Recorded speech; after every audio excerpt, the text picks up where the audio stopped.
They say you never really own land, you just become its next steward. But I never imagined that inheriting my grandfather's farmhouse would drag me into a neighborhood war I didn't start, and certainly didn't want. Yet here I am, standing over a ruined well, drenched in rain, staring at the hardened concrete sealing away a century of history. And the woman who did it, she thinks she's won. But she doesn't know the trap I've laid beneath her designer sneakers. It began 2 months earlier in a quiet lawyer's office with the scent of lemon oil and old books. "He left this specifically for you," the attorney said, sliding a faded yellow envelope across his desk. Inside, I found a map, hand-drawn, edges soft with time, 5 acres of Willow Creek soil, a farmhouse with sun-faded siding, and right in the center, the stone-ringed well I remembered from childhood summers. My throat tightened. Grandpa Joe used to let me help crank the bucket down and listen for the splash. "Water's like truth," he'd say. "It runs deep, and it'll outlast the lies." At the time, I thought he was just being poetic. I moved in with a heart full of memories and a toolbox full of ambition. The house needed fixing, sure, but the land was alive. The air smelled of pine and freedom. I cleared brush, patched the porch, and spent a full weekend re-roofing the well, humming Grandpa's favorite Johnny Cash tune. First thing I did, test the water, still cold, still clean, still ours. Then came the muffins. David and Sarah Thompson from next door dropped by with a wicker basket. "We're glad someone's back here," Sarah smiled. "Your grandfather was beloved, kept this place like a shrine." I offered them water from the well, and they hesitated. "Just so you know," David said, glancing up the road, "the HOA's different these days. There's a new board member, strict, overzealous." I raised an eyebrow. "HOA doesn't apply here," I said, tapping the old exemption documents Grandpa had passed down. "He made sure of that when the neighborhood was formed. This place is protected." The relief on their faces lasted just seconds, and in hindsight, that was the moment I should have known something was off. 3 days later, while watering the squash patch, I noticed a shadow stretching across my soil. A woman in a charcoal gray tracksuit stood at the fence, arms crossed, blonde hair pulled into a surgical ponytail, oversized sunglasses hiding her expression. "You must be Joe's grandchild," she said without a smile. "Margaret Wilson, HOA board vice president." I dusted my hands off on my jeans. "Nice to meet you. Your well is an eyesore," she interrupted. "Community standards require uniform landscaping. All water features must be submitted for review." I didn't flinch. "This property predates the HOA. My grandfather secured an exemption when the developers came through in '82. The well's not only historic, it's our water source." Margaret's lips twitched, not quite a smile. "No home is exempt from preserving our neighborhood's aesthetics. I've documented several violations already." She held up her phone and snapped a picture of my fence, my vegetables, my well. That night, a certified letter appeared in my mailbox. 3 alleged violations. $100 per day in fines. I called the number and reached Thomas Reed, the HOA president. He sounded polite, if not overly apologetic. "Margaret's right to raise concerns," he said, "but if you have documentation, bring it to our next meeting. We'll take a look." After the call, I pulled Grandpa's files from the old oak desk, fingers tracing the familiar handwriting. There it was, the signed exemption agreement, stamped and recorded before Willow Creek Estates even had street names. But Margaret wasn't interested in paperwork. The next morning, I found her back at the fence, measuring my well with a contractor's tape. That's when I realized something deeper was happening. This wasn't just about a stone circle or HOA rules. This was personal, and that meant I needed a plan. Margaret Wilson may have come to my fence with a measuring tape, but I was already holding something far sharper. Intent. That day, as her heels clicked away down the sidewalk like gunshots against the silence, I knew I couldn't just defend this property. I had to prepare for war. And my first ally? The law. That morning, I called 3 people: a water rights attorney, a local security company, and the State Historical Society. Elaine Morales, my lawyer, was the first to call back.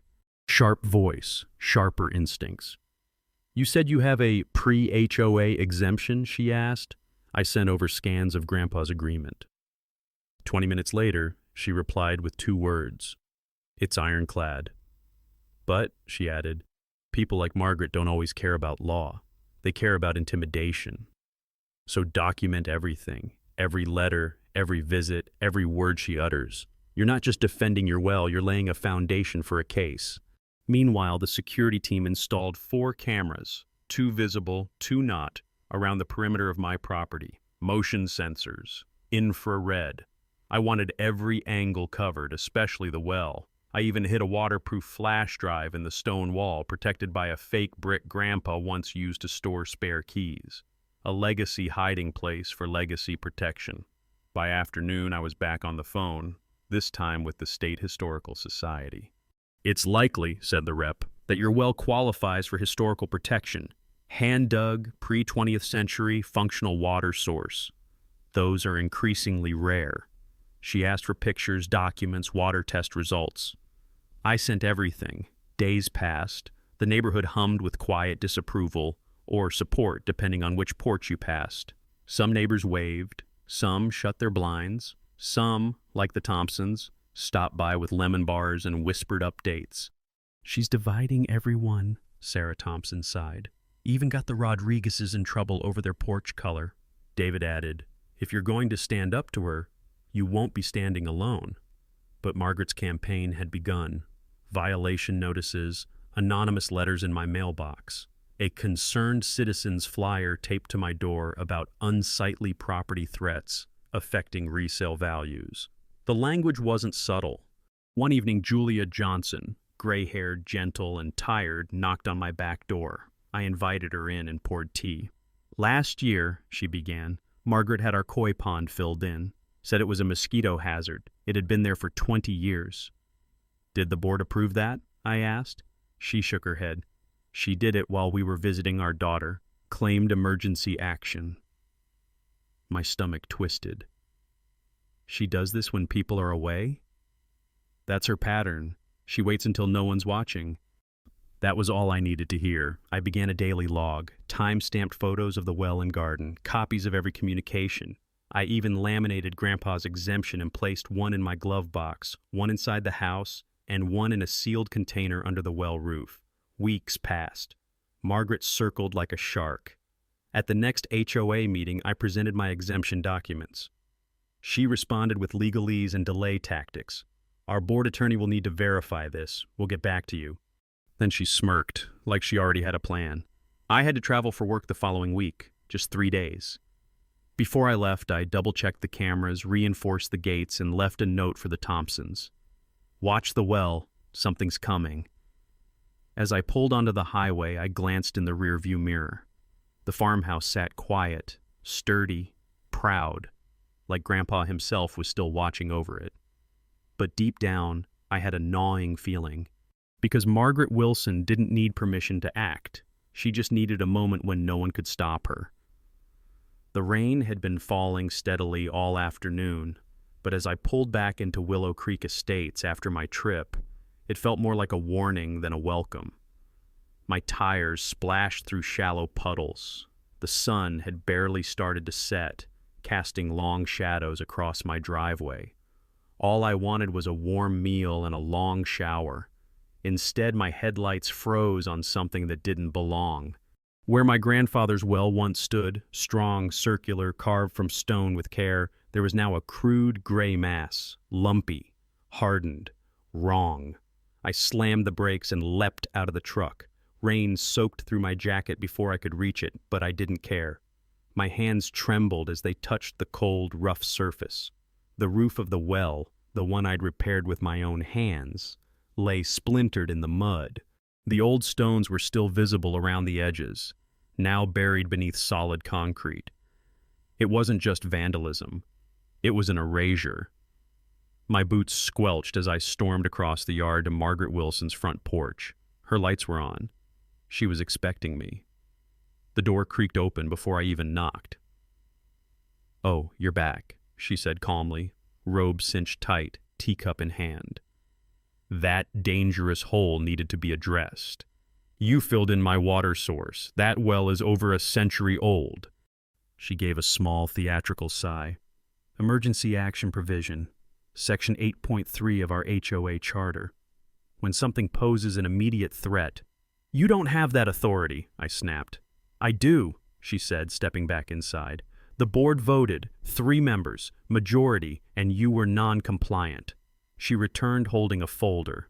Inside were signatures, barely legible, and a photocopy of the emergency clause. You were gone for over 72 hours. Your negligence created a hazard. I could feel the heat rising in my face. This is criminal. That well was exempted. She raised a brow. Then sue us. And just like that, she closed the door in my face. So I did exactly what she dared me to. The police officer who arrived took one look at the concrete-filled well and shook his head. I'm sorry, sir, he said with a shrug. This is a civil matter. You'll need to take it to court. That night, soaked to the bone and wide awake with rage, I opened my laptop and pulled up the security footage. There it was, high definition, crystal clear, 2 men in neon vests and a concrete truck pulling into my yard the morning after I'd left. Margaret, dressed like a project manager, waving them toward the well with a clipboard in hand.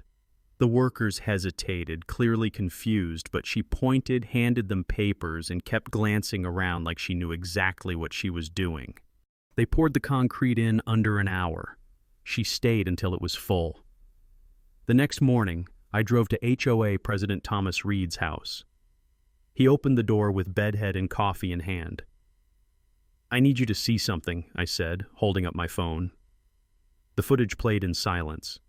His eyes widened with every passing second. She told us it was just a temporary cover, he whispered. We never approved a full pour. She destroyed a water source and a historical structure, I said firmly.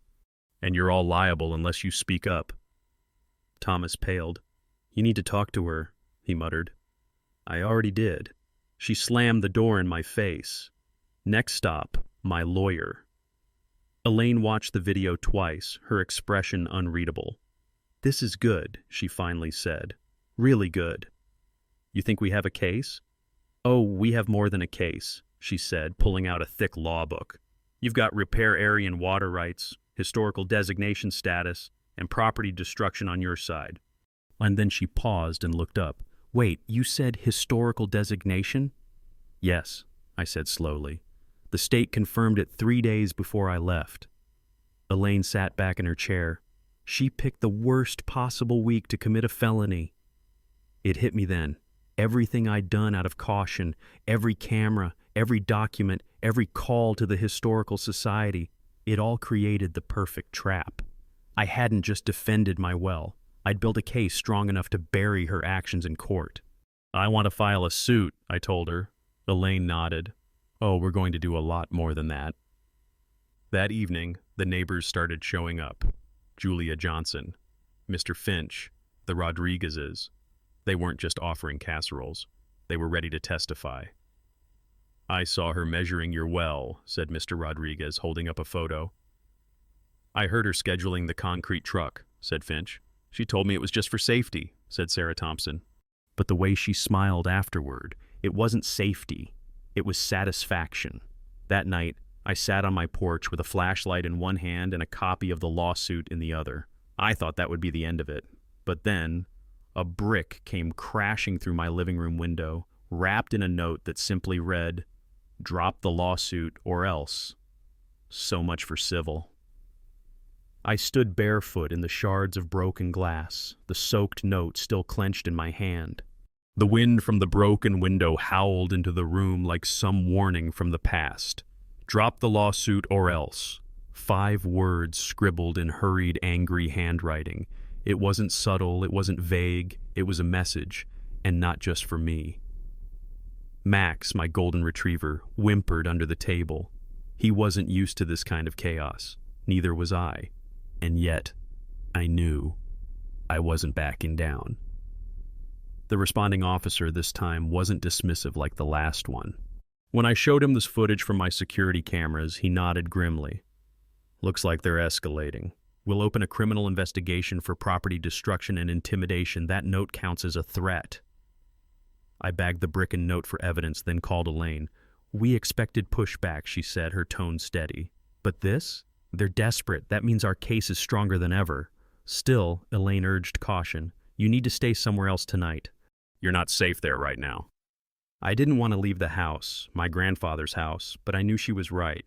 I locked everything up, gave Max a firm rub behind his ears, and drove to stay with the Thompsons. They were horrified when they saw the footage. David poured me a strong cup of coffee. This isn't about community rules anymore, he said. It's personal. The next morning I woke to find a news van idling in front of my property. Someone had tipped them off. I didn't hide. I stepped outside, microphone in hand, and told them the truth. This isn't just about a well, it's about intimidation, about people using their positions to bully and erase what doesn't fit their vision of control. That segment aired on the 10 o'clock news, and the neighborhood exploded. By sunrise, some mailboxes were covered in printed flyers with bright red headlines. Lawsuit threatens our property values. Neighbor suing to keep unsafe landmark. Well, water brings mold, mosquitoes, and lower prices. I walked outside to find someone had placed small signs all over my front yard. Comply or leave. Wells equals disease. Neighborhood first. But the worst came with a knock at my back door. Mrs. Jenkins, my 78-year-old neighbor, stood there with trembling hands and eyes full of quiet fear. I shouldn't be here, she whispered. But you need to know. Margaret's planning something. I let her in. She held a meeting last night. Said she hired 2 men, said they're with private code enforcement.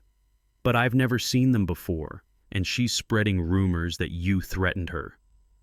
She what? I gasped. She's saying you got physical with her during the well incident, that you grabbed her. That's a lie. I know, she said softly, but some people believe her. I thanked Mrs. Jenkins and walked her home, scanning every porch light and shadowed corner. That night, Max disappeared. The gate was latched. His leash was inside, no barking, no whimper. Panic is a strange feeling. It paralyzes and energizes at the same time. I called his name until my voice went hoarse. The Thompsons joined the search. Then, at midnight, I received a text from the Johnsons. Check Margaret's shed. We saw her dragging something there earlier. I didn't hesitate. I called Officer Rivera, the same one who'd taken the brick report. I have reasonable suspicion, I said. Please come with me. We knocked on Margaret's door. She answered in a robe again, always a performance. You're harassing me, she said as Rivera explained our cause. But the second he opened that shed, Max ran out, dehydrated, terrified, but safe. Margaret blinked. He was digging in my yard. I was going to call animal control in the morning. But Rivera wasn't buying it. And neither were the neighbors, especially after the Johnsons provided their security footage. Margaret luring Max with treats, then locking him in the shed. The next day, the local paper's headline read, HOA Vice President Caught Detaining Service Dog. That should have been the end of it. But Margaret wasn't done. Not by a long shot. She printed full-color flyers calling me a fraud. She claimed I forged the historical documents. She stood at the entrance of Willow Creek, waving them at passing cars like a deranged greeter. Then, without warning, my car brakes failed. I'd barely driven a block before realizing something was wrong. I pulled over and called my mechanic. He slid under the car and came back up pale. Your brake lines were cut. Recently. The fluid's still leaking. This was no longer a dispute. It was war. The mechanic's words echoed in my mind as I watched the police photograph my severed brake lines. This wasn't some prank, Officer Rivera said gravely. Someone wanted to hurt you, or worse. Margaret's threats weren't empty after all. But as terrifying as the sabotage was, it only hardened my resolve. I wasn't just defending my grandfather's land anymore. I was uncovering something Margaret had tried very hard to keep buried. And that realization hit me later that night, As I sat at my kitchen table surrounded by my grandfather's old documents, faded deeds, water rights paperwork, and legal exemptions written in his steady hand, a small envelope, sealed with wax and tucked inside the back of a ledger, caught my eye. Inside was a folded letter marked, "For future protection, should they ever come for the well." It wasn't paranoia, it was preparation. The next morning, Elaine called. The judge approved the emergency injunction. The HOA can no longer issue fines, remove property features, or trespass on your land until the lawsuit is settled. Relief. But only briefly. Because then Thomas Reed, the HOA president, called with a different kind of news. "They're not backing off," he said. "Margaret called an emergency vote, wants to push for your eviction from the neighborhood entirely. But there's something else." His voice trailed off, unsure. "What is it?" I asked. "She forged the concrete order forms, claims she had board approval, but the signature pages don't match. I've spoken with 3 other board members. They're willing to testify. It was the break I needed, but it still didn't explain why Margaret cared so much about one stone well on a legally exempted plot." Until the restoration crew showed up the next morning. "Hey!" the foreman called out, crouching by the well's edge, where a jackhammer had broken through a thicker-than-expected section of concrete. "You might want to see this." Hidden inside the wall of the well shaft was a narrow stone compartment, sealed tight, almost invisible. Inside it, a small waterproof metal box, and inside that, deeds, banking records, letters, and photos. Black and white images of a much younger Margaret's father, shaking hands with local politicians at ribbon cuttings, standing beside survey maps, and most importantly, signing land transfer agreements. The paper trail was damning. The original deed to Margaret's own property came with covenants, strict conditions that required the preservation of natural water sources and historical structures. If those were violated, the land would revert to my grandfather's heirs, me. Elaine's eyes widened when she read the fine print. "This isn't just historical protection," she said. "This is a legal landmine. She tried to cover it with concrete, but your grandfather booby-trapped her inheritance with paperwork." "And now?" I asked. "Now," she said, smiling for the first time in days, "we bring this whole thing into the light." The evidence was overwhelming. The forged HOA documents, the security footage of Max being taken, the historical preservation records, the sabotage, and now the rediscovered deed covenants. That night, I received another anonymous text. "You dig too deep, you'll regret what you find. M." I simply took a screenshot and added it to my legal file. Let her threaten. Let her try to spin this. The foundation she built her power on was cracking, and we were only just beginning to dig. The next morning, I stood outside as neighbors gathered around the partially restored well, whispering and wondering. "Why would Margaret do this?" someone asked aloud. I turned and answered simply, "Because she knew the truth, that this well didn't just carry water, it carried proof that her family's entire claim to this land was built on a lie." All rise. The courtroom buzzed with tension as Judge Ellison entered, her expression firm and unreadable. I sat beside Elaine, palms damp against my knees, heart pounding. Just across the aisle, Margaret Wilson adjusted her expensive blazer, hiding behind a practiced smile and a new attorney, clearly more polished than the one she'd shoved at the preliminary hearing. But it didn't matter how expensive her legal team was. The truth had already been poured like fresh concrete, and now it was about to set. Elaine opened with poise and precision. "Your Honor, we intend to prove that the defendant not only destroyed a protected historical site without authorization, but also did so in an attempt to erase legal documentation that threatens her property claims." She handed over Exhibit A, the certified footage of Margaret orchestrating the concrete pour at 5:37 a.m., waving around a fake emergency authorization sheet and directing workers like she was paving a driveway instead of desecrating a century-old well. Margaret's attorney tried to object, claimed it was an emergency public safety issue, a precaution, but that didn't hold for long, especially once Thomas Reed, the former HOA president, took the stand. She told us it was a temporary safety cover, he testified. We never approved concrete. The paperwork she gave the board and the documents filed with the contractor weren't the same. Sure. Next came the forgery expert, pointing out inconsistent signatures and digital date stamps that proved Margaret had doctored documents after the fact. Margaret sat stiffly, her jaw clenched, but her confidence faltered with every piece of evidence stacked against her. And then came Elaine's final card. "Your Honor," she said, "we respectfully submit into the record newly recovered historical property covenants, verified by the county clerk, showing that the defendant's own property was transferred under conditional use, covenants that directly tie her home's validity to the preservation of the well she tried to destroy." Murmurs rippled through the courtroom. Margaret's lawyer objected, claimed she had no knowledge of these ancient contracts. Elaine countered smoothly. She signed an acknowledgement of encumbrances when she inherited the property via family trust, and when she destroyed the well, she violated not only HOA protocol, but the deed covenants that gave her title in the first place. The final blow came from a surprise witness, Frank Henderson, the man Margaret's father once tried to force off his farm. He stood slowly, voice gravelly with age but solid in conviction. "Joe Harper, his grandfather, didn't just help my family survive a drought. He helped keep this community honest. Margaret's father never forgave that. And now she's finishing what he started." Margaret's mask cracked then, her calm shattered into a furious outburst.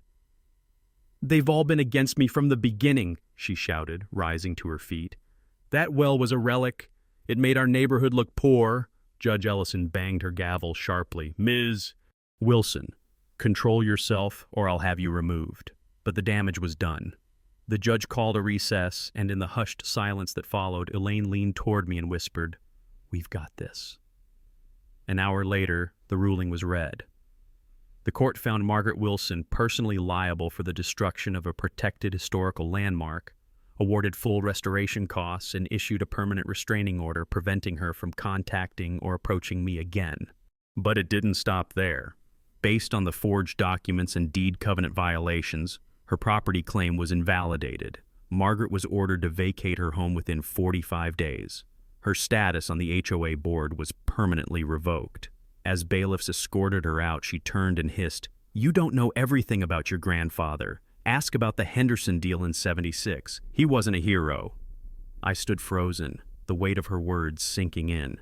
Outside, a reporter asked how it felt to win.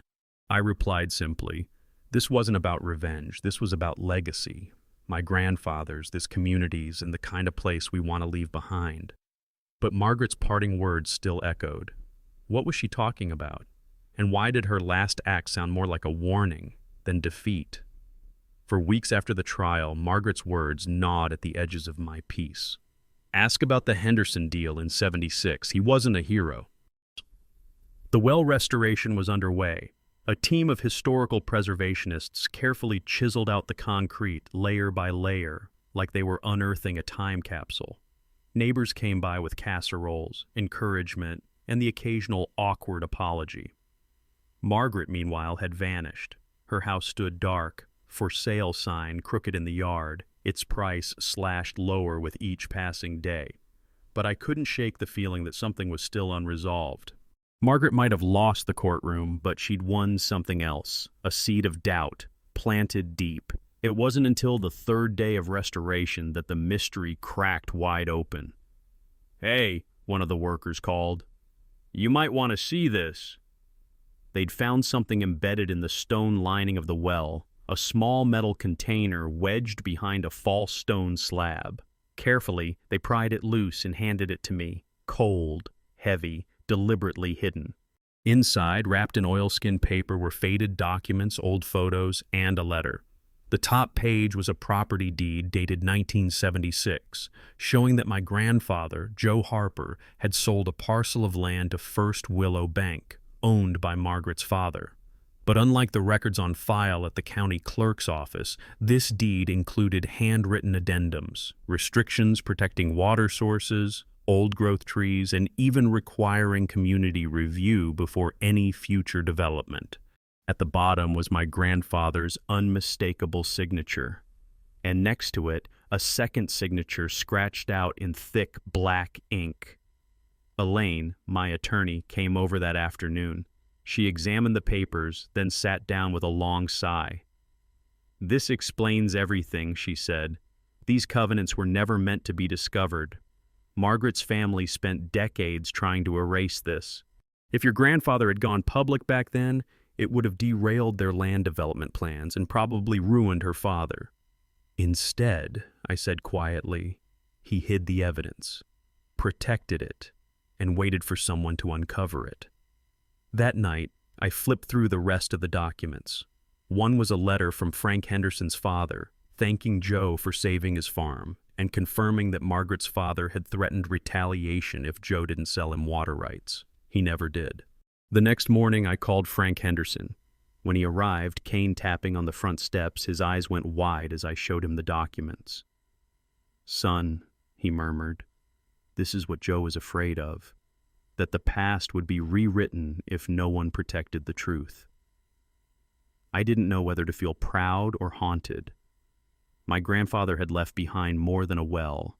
He'd left a legacy of resistance. But also secrets, decisions made quietly to shield others. That same week, the Historical Society visited to finalize the restoration status.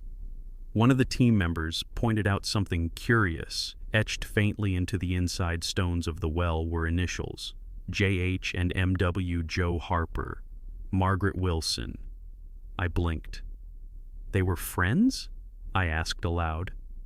Or something else, Elaine mused. She's not the first person to turn a grudge into a war. The pieces clicked. A family feud, inherited bitterness, and an entire community caught in the crossfire. And now the final twist. A hidden record showing that Margaret's father's original land acquisition had been built on forged surveys and illegal water use.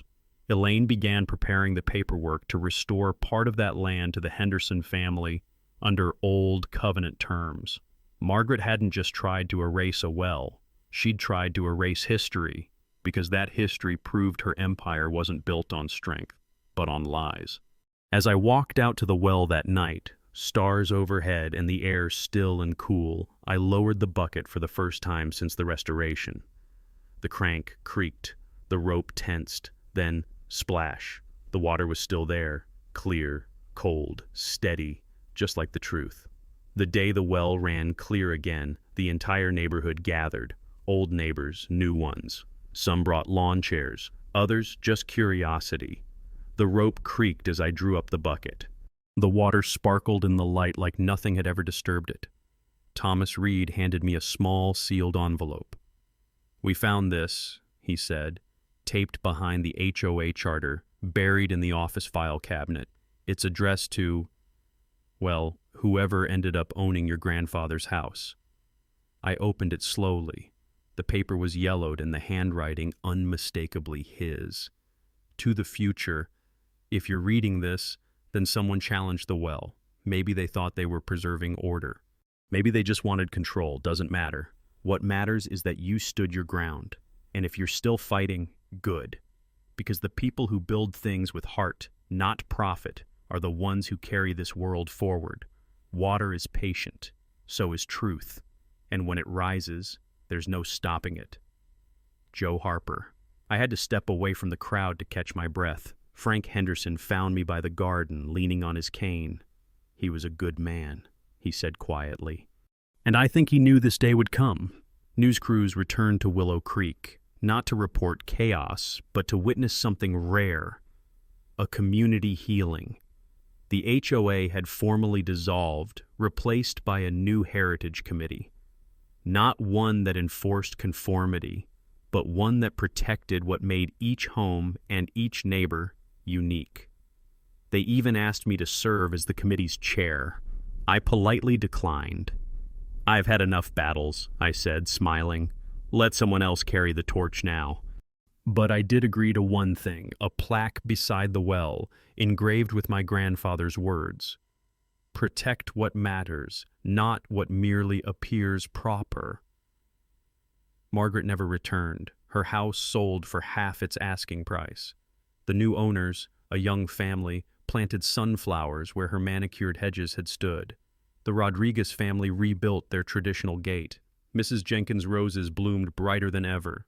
And Max, my old retriever, took to sleeping beside the well every afternoon, like he was standing watch.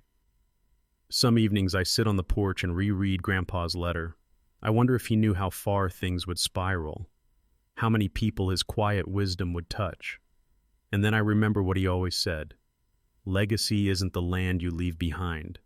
It's what people learn from how you fought for it. The concrete was gone, the secrets unearthed. And what was once buried beneath stone and silence now stood tall, rippling out like clean water in a dry field, restoring more than just a well. It restored us. They say a house is just wood and nails, but in truth it's the stories that live inside those walls, the hands that built them, the people they sheltered, the memories tied to every crack in the floor, that make it a home. What happened in Willow Creek wasn't just about a well, it was about legacy. About standing up not just for ourselves, but for the people who came before us, and those who will come after. Margaret tried to erase history with concrete and intimidation, but what she didn't understand is that when you bury the truth, it doesn't disappear, it waits. And sometimes, all it takes is one person with enough courage and preparation to dig it back up. In the end, I didn't just win a legal battle, I reclaimed a piece of my family's soul. I exposed a pattern of abuse, helped neighbors rediscover their voice, and turned an old stone well into a symbol of unity. And maybe that's the lesson. Never underestimate the quiet strength of what's right. Even against the loudest voices, even when the odds feel stacked, truth has a way of surfacing, just like water, just like justice, just like the people who refuse to be pushed out of the homes their families built. Because sometimes the most powerful thing you can do is stand still and hold your ground.